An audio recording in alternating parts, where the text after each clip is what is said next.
Virginia is preparing for a big storm to begin tomorrow. Governor McDonald declared a state of emergency yesterday, authorizing state agencies to assist local governments responding to this winter storm.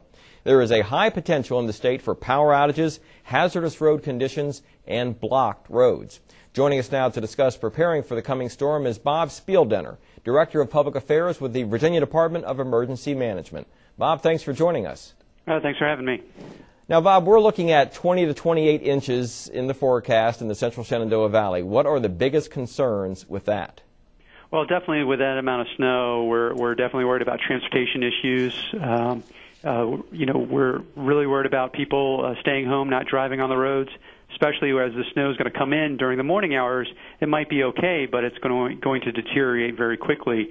And by the time people leave, if they're at work tomorrow, then they could have some significant problems trying to get home.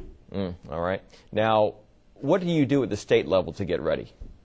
Well, we've been having conference calls with the local governments. The governor declared a state of emergency yesterday, and that has allowed us to start pre-positioning resources like the National Guard.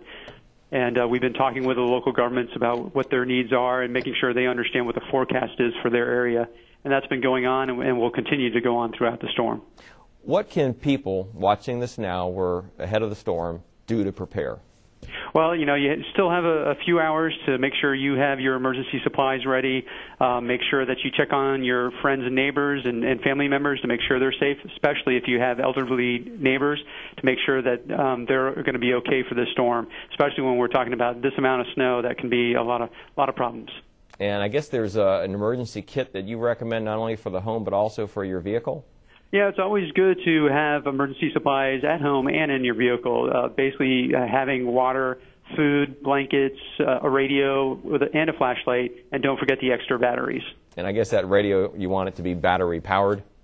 Yeah, absolutely. Yeah. So, if you lose power, which is a concern for this storm, that you'll be able to get information through the various media outlets out there. Now, people might say, well, why would I need water at home? The water doesn't require electricity. Explain the concern about having some water stored.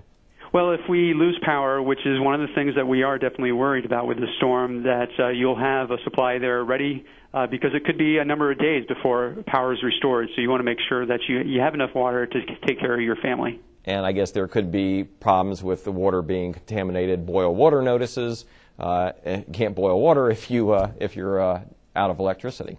Exactly. Okay. Now, the December storm, as we remember, had stranded drivers. How do you convince people to stay off the roads? Well, that's a big concern. I mean, especially with this one where in the morning it may not be so bad, but things are going to deteriorate through Friday and into Saturday. So folks really need to pay attention to the weather forecast, stay off the road if at all possible, and definitely, you don't want to pass snowplows because the road ahead of the snowplow is going to be worse off than behind it.